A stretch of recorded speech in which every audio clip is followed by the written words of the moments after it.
Hi అండి. ఇవాళ న్యూస్లో చూశాను, ఒక పాప పేల వల్ల చనిపోయింది అని.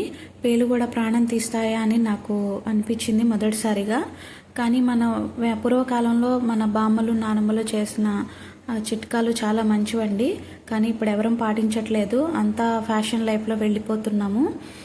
కుంకుడుకాయలండి మంచి పనిచేస్తాయి. పేల నుంచి కానీ చిన్న చిన్న ఇన్ఫెక్షన్స్, చుండ్రు, వాటి గురించి కూడా చాలా బాగా పనిచేస్తాయి. వీక్లీ 1 టైం కానీ కుంకుడుకాయలతో స్నానం చేస్తే మనకి చాలా బాగుంటుంది. హెయిర్ కూడా చాలా గ్రోత్ బాగుంటుందండి. కుంకుడుకాయల్లోకి వీలైతే షీకాయి, అలాగే ఎండు ఉసిరికాయలు మనకి బయట షాప్లో అవైలబుల్గా దొరుకుతాయండి. లేకపోతే మీకు ఫ్రెష్ ఉసిరికాయ దొరికినా వాడుకోవచ్చు.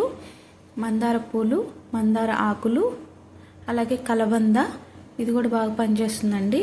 వేపాకు, ఇన్ఫెక్షన్స్ ఎక్కువ ఉన్నాళ్ళు, పేలు ఎక్కువ ఉన్నాళ్ళు కొంచెం వేపాకు క్వాంటిటీ ఎక్కువ వేసుకోవచ్చు.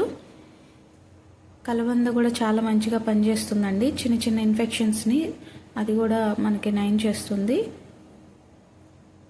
అలాగే రేగి ఆకు దొరికిన వాడుకోవచ్చు అండి. రేగి ఆకు, జామాకు, ఇవి కూడా మంచి జుట్టుకి హెల్దీగా ఉంటాయి.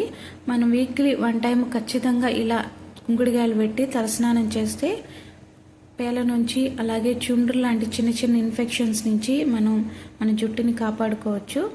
జుట్టు కూడా చాలా హెల్దీగా ఉంటుందండి.